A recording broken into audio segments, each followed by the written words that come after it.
पण हा हरामखोर मोठे गावकर हा फक्त एक चेहरा आहे. 2015 मध्ये पहिली पेपर फुटी झाली होती. मोठे गावकर सारखे असे कितीतरी दलाल क्लासेस वाले असतील. आम्ही जेव्हा विचार केला की एका एका घरातले 4-4, 5-5 डॉक्टर कसे, अशा डॉक्टरांमुळे कितीतरी निष्पाप लोकांचे जीव गेले असतील. महाराष्ट्राचे गृहमंत्री काय करताय तर नुसते बाबाबुवांचे पाय पडण्यात बिझी का? इतके माजलेत हे की गोरगरीब पालकांना हे अत्यंत खालच्या नारवटच्या भाषेत बोलताना मी स्वतः बघितलेले. अशा नालायक लोकांना फाशीची शिक्षा झाली पाहिजे. मोठे गावकर सरांचे जे प्रकरण गाजत आहे त्याच्यावर तुमचं काय मत? हे जी सुरुवात जी झाली ना पेपर फुटीची नीट प्रकरणातली, 2014 नंतर जे सरकार आलं, केंद्र सरकार, त्यांनी NTA नावाची जी संस्था स्थापन केली, तेव्हापासून हे प्रकरण सुरू झाले. 2015 मध्ये पहिली पेपर फुटी झाली होती या सरकारमध्ये. असं वारंवार का होतंय? मोठे गावकर सारखे असे कितीतरी दलाल क्लासेसवाले असतील. असे सगळे क्लासेसवाले ईडीच्या पण अखत्यारीत आले पाहिजे, त्याच्याशिवाय थांबणार नाहीये. आणि हे प्रश्न फक्त हे जे धागेदोरे सापडले नाही, हे महाराष्ट्रातच नाहीये, हे भारतभर हे जाळं पसरलेलं आहे.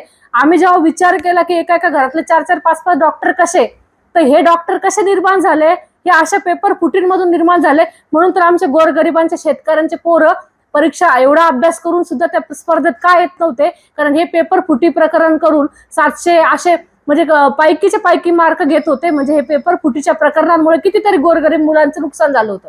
गोरगरिबांच्यासाठी ही फीस पण भरपूर ना क्लासेसची. आता मी एक उदाहरण सांगते. आमच्या गावाकडचं एका माणसाने त्याची 1 एकर जमीन विकून त्या मुलीला क्लासेससाठी मोठे गावकरकडे पाठवलं होतं.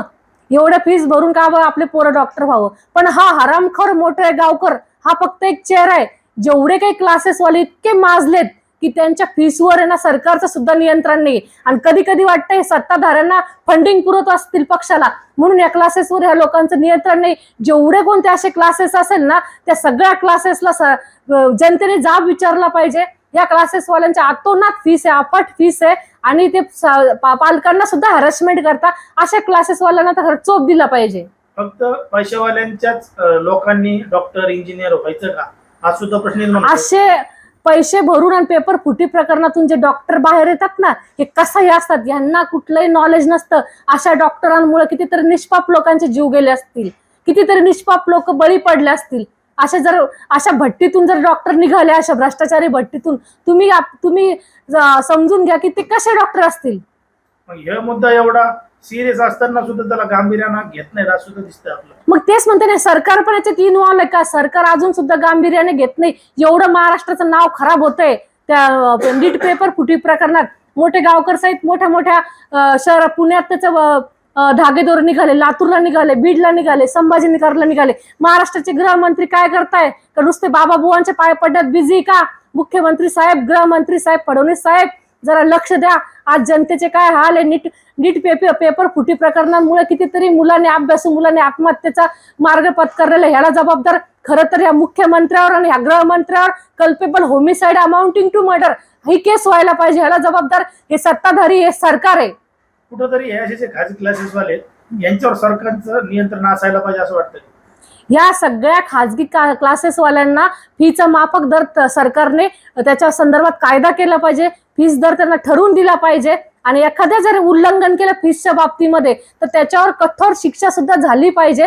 तेव्हाच ह्या माजलेल्या उन्मत्त क्लासेसवाल्यांवर ते आळा बसणार आहे. इतके माजलेत हे की गोरगरीब पालकांना हे अत्यंत खालच्या नारवटच्या भाषेत बोलताना मी स्वतः बघितलेले. आणि आता याच्यानंतर मोठे गावकर सुद्धा इतकं माजलेला उत्तंग माणूस होता, त्याला सुद्धा त्याचा पापाचा घडा भरला. हजारो कोटींची प्रॉपर्टी त्याने अशा लोकांच्या टाळूवरचं लोणी खाऊन बनवलं. आता जर असं कोणत्या क्लासेसवाले आम्हाला दिसले तर यांना आम्ही चोप दिल्याशिवाय राहणार नाही. काय कारवाई व्हायला पाहिजे बरं यांच्यावर?